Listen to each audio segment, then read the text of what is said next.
as a moment, you know. Now we do these tunes, 6 months later, they sound completely different. So, probably better. But I mean, as opposed to a pop record that is locked, you know, any pop hit that is locked into what it is. It's a formula and it's an equation and it comes out the same, 2 + 2 = 4 every single time. Now that can be a great thing, but in this case, there's no equation for it. It's just like, it's like sliding down a slide. You know, you don't know how fast you're going to go. You don't know where you're going to end up. You'll end up somewhere. And so on stage, when we do these tunes, it's like, I don't know where we're going. Let's hit it. It might be faster. It might be slower. It might be this. It might be that. But at least it's spontaneous, because the people are so good, the musicians, that they can attack the basic structure of the tune with whatever their mood is, and we get some kind of thing happening, and it's kind of exciting. You know, it's all very spontaneous, really, which in music I think is a valid thing, very valid, important. You know, it's at least as important as having the perfect 2 + 2 = 4 equation record that's the same night after night. If it's a hit, that's great. But I don't have hits, so I don't work on that basis, you see. All I know to do is just play. And all the musicians I ever saw when I was younger, it's about all they knew. So every night the thing sounded different. You know, the same song 1,000 times, and 1,000 times it was different each time. Kind of interesting. Do you hit off nights much with this band? Well, when we're not very good, we're still pretty good. Not very good would have to do with saying, well, I couldn't hear the drums right, or the snare didn't sound right, or the guitar was too loud, the bass was up too loud. All of that is merely just physical positioning. Do we like the sound of the hall? You know, in other words, that makes a lot of difference. If the hall sounds good, wow, we can go. If there's something wrong with the bass is booming in the hall, I get mad. It's like, God damn it. You know. But you have to have certain physical conditions, be as regular as possible. But when we play well together. It's past the point of, is it going to be any good? I don't worry about that anymore. You know, we've gotten to the point now where it's very good. It's good music. That's all there is to it. I might not be able to, I might forget a verse because somebody flashed a camera in my face and I forgot a verse, but it doesn't really make any difference. You know, it's still going to happen. Something's happening all the time. You know. I read an interview with you in Sounds magazine, I assume the British one, in which you said that you were very unsatisfied with Borderline, and the one before that, Slide Area. I was unsatisfied. And you reached a point in which you were rather disgusted with what you were doing. Oh no! The point was, you see, that I wasn't doing anything. It wasn't. Records are funny things, you know. When you make a record, you don't necessarily do it just to say, "Hey, I made a record." Aren't I the greatest? You know. When I was a kid, I thought it was great to make a record.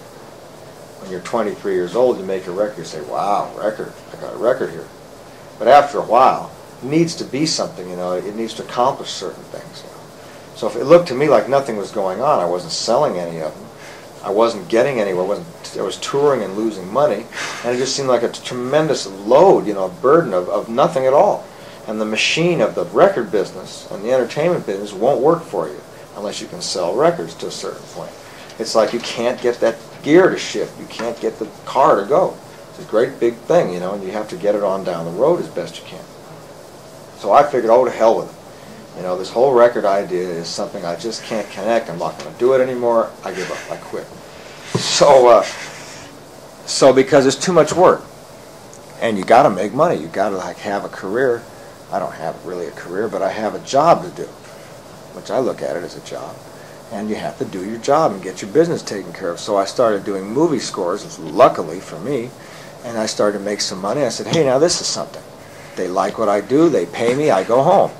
This record thing was just on, and more records and more records, you know, and what? So what? 17 albums later, so what? I couldn't figure it out. So then I thought about it, and I thought, no, that's wrong. The thing to do is not worry, because if you worry, all you end up doing is worrying. I'll make a record, but I won't worry about it as a record. Like this is a tape machine. It's product. See? You know what I'm saying? It has to be a certain way or people won't buy it. You know, if you made a tape machine that looked like a banana, nobody would want it. I mean, you have to have a certain thing. So now I make this record, I like it. It's fun for me. I'm not going around worrying, oh, is it a product? Will it sell? Is it this? Is it that? Because if you worry about the wrong thing, you're defeating yourself. See? That's a mistake. What's the sense of accomplishment now? You said you needed to accomplish something by recording. I needed to accomplish what I accomplished was to get off of worrying. That's one accomplishment.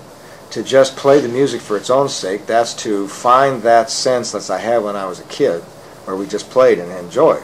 You have to enjoy it. If a musician doesn't like to play, you ought to give it up. So I'd begun to be so bogged down by the business end, and that's just a mistake in perception, you know. You let yourself get twisted up by these things. So now I don't worry anymore. Now I say I'm going to play and it's going to be fun, or, you know, or I'll change what's happening and make it fun.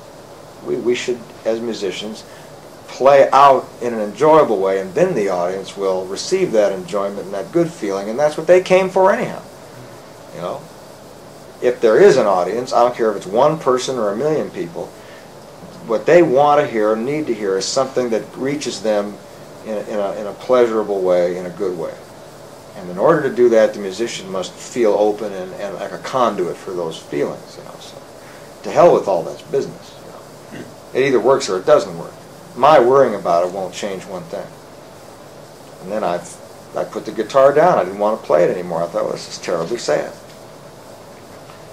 Geez, one day my kid said to me, he said, you don't play guitar anymore. And I thought, uh-oh, he's right. I better do something about this. You see, if that's what comes from worrying about the wrong things, worrying period, let alone worrying about business. You know. Business and music ought to be understood, two different things.